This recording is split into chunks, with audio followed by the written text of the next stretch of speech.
नमस्ते।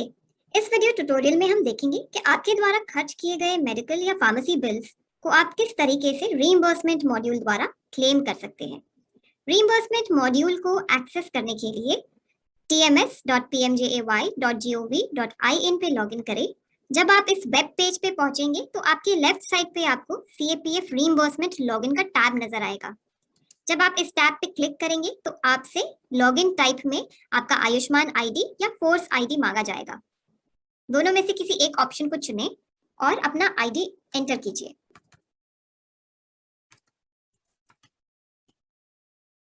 अपना force type select कीजिए और गेट ओटीपी पे क्लिक कीजिए।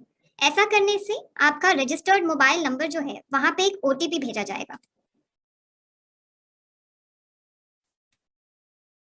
ओटीपी एंटर करने के बाद आपकी स्क्रीन पे नजर आ रही कोड को एंटर कीजिए और लॉगिन बटन पे क्लिक कीजिए।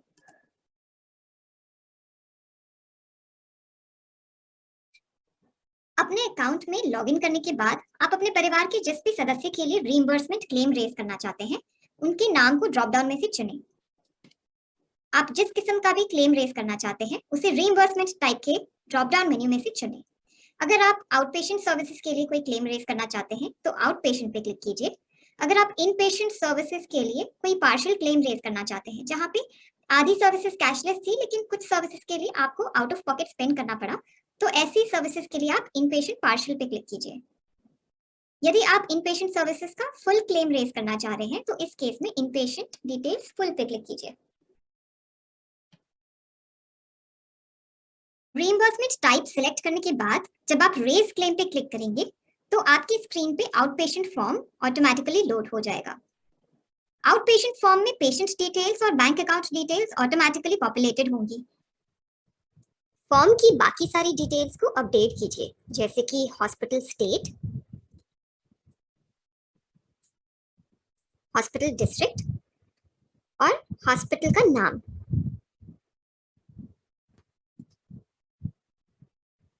अगर आप किसी इन्वेस्टिगेशन या डायग्नोस्टिक्स के लिए रीइंबर्समेंट क्लेम रेज करना चाहते हैं तो इस सेक्शन में उस पर्टिकुलर इन्वेस्टिगेशन या डायग्नोस्टिक को सिलेक्ट कीजिए।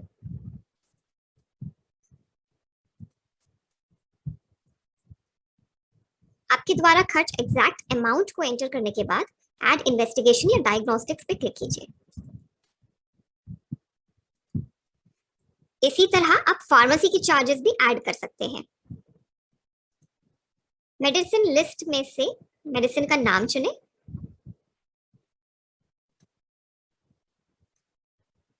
मेडिसिन का ब्रांड एंटर कीजिए, क्वांटिटी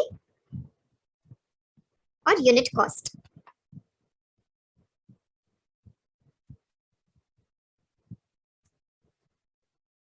अगर मेडिसिन का नाम मेडिसिन लिस्ट में अवेलेबल नहीं है तो आप अदर्स एंटर करके मेडिसिन का नाम भी मेंशन कर सकते हैं।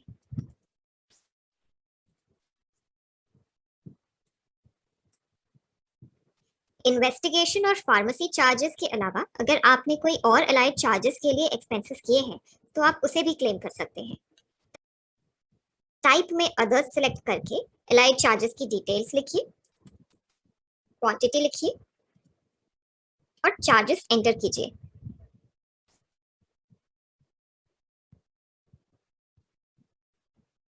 डायग्नोस्टिक्स और फार्मेसी के बिल्स की डिटेल्स एंटर करने के बाद एडमिशन डिटेल्स में डेट ऑफ ओपीडी को सिलेक्ट कीजिए। डेट ऑफ ओपीडी एंटर करने के बाद कंसल्टेशन या रजिस्ट्रेशन चार्जेस को ऐड कीजिए। एक्शन टाइप में इनिशिएट क्लेम पे सिलेक्ट करने के बाद आपको अटैचमेंट्स अपलोड करने का ऑप्शन नजर आएगा। ऐड अटैचमेंट्स टू सबमिट पे क्लिक कीजिए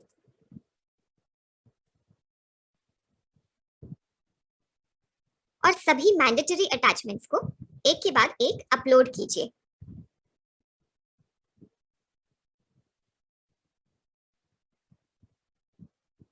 आप किसी अटैचमेंट हेड के अंडर एडिशनल अटैचमेंट्स भी अपलोड कर सकते हैं। किसी अटैचमेंट हेड में एडिशनल डॉक्यूमेंट्स को अपलोड करने के लिए दोबारा से अपलोड बटन पे क्लिक कीजिए और फाइल को चुनें। सभी मैंडेटरी अटैचमेंट्स को अपलोड करने के बाद सबमिट बटन पे क्लिक कीजिए।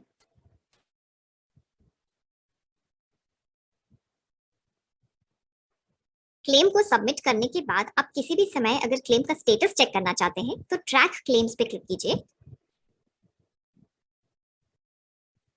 और आपके द्वारा सबमिटेड क्लेम्स की सभी डिटेल्स क्लेम स्टेटस में चेक कीजिए।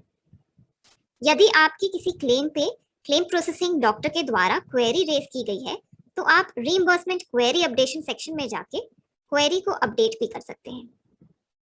सीपीटी द्वारा रेज क्वेरी को अपडेट करने के लिए आपकी क्लेम के बॉटम सेक्शन में जाके रिमार्क्स में जस्टिफिकेशन ऐड कीजिए। एक्शन टाइप में अपडेट सिलेक्ट करने के बाद ऐड अटैचमेंट्स टू सबमिट में जाके अटैचमेंट को अपलोड कीजिए। एडिशनल अटैचमेंट अपलोड करने के बाद सबमिट बटन पे क्लिक कीजिए।